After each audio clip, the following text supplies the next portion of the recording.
قیدی نمبر 650 کی چیخیں ہمیں سونے نہیں دیتی تھی. یہ کوئی پاکستانی عورت تھی جو ہمارے ساتھ بگرام جیل میں قید تھی. یہ انکشاف تھا بگرام جیل کے 4 ارب قیدیوں کا جو وہاں سے بھاگ نکلے تھے، اور وہ چیخیں کسی اور کی نہیں بلکہ 5 سال سے غائب ڈاکٹر عافیہ صدیقی کی تھی.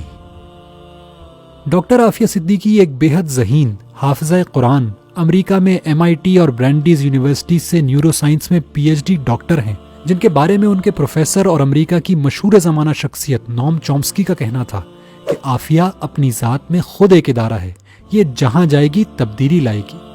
عافیہ اپنی پڑھائی کے دوران اسلام کی دعوت کا کام اور سوشل ورک بھی کرتی رہیں.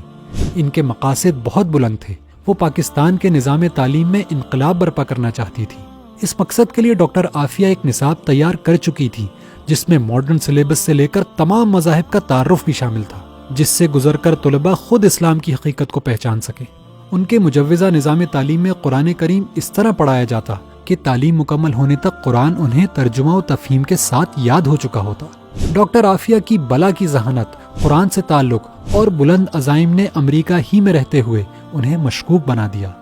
2003 میں کراچی پہنچنے پر عافیہ کو ان کے 3 بچوں سمیت اغوا کر لیا گیا اور اگلے 5 سال تک ان کا کچھ معلوم نہ ہو سکا.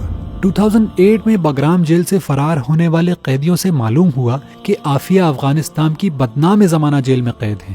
امریکی حکام نے اپنی گھٹیا حرکتوں پر پردہ ڈالنے کے لیے عافیہ کو جیل سے نکال کر قتل کرنے کا منصوبہ بنایا.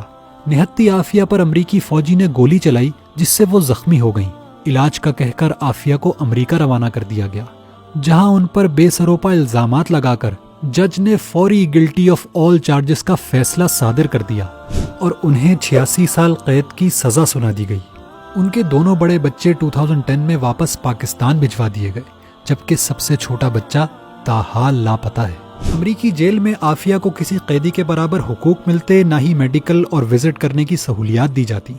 یہ ہے انسانی حقوق کا پرچار کرنے والے امریکہ کا بھیانک چہرہ، جو اس قدر خوفناک ہے کہ لوگ پیس اینڈ فریڈم کے چمکتے سلوگنز کے پیچھے اگر اس کی حقیقت دیکھ لیں تو انہیں دنیا میں پھیلی دہشت گردی اور بدامنی کی اصل وجہ سمجھ آ جائے. ڈاکٹر عافیہ کی قید کے 20 سال بعد پہلی مرتبہ ان کی اپنی بہن ڈاکٹر فوزیہ سے ملاقات ممکن ہو پائی. جماعت اسلامی کے سینیٹر مشتاق احمد خان بھی اس ملاقات میں موجود تھے، جنہوں نے بتایا کہ جیل میں تشدد سے ڈاکٹر عافیہ کے دانت ٹوٹ چکے ہیں، جسم اور دماغ لاغر ہو چکا ہے، سر پر چوٹوں کی وجہ سے وہ ٹھیک سے سن بھی نہیں پاتی. خوف و اذیت کی اس کیفیت میں بار بار کہتی جاتی کہ مجھے اس جہنم سے نکالو.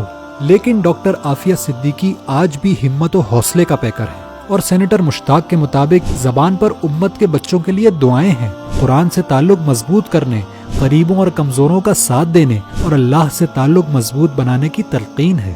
ڈاکٹر عافیہ ایک عظیم ماں، صبر و استقامت کا استعارہ، قرآن کی داعیہ، نیکی کو پھیلانے والی مجاہدہ اور باطل کی آنکھوں میں کھٹکنے والا وہ کنکر ہے جس نے پانی میں گر کر دور تک لہریں پھیلا دی ہیں.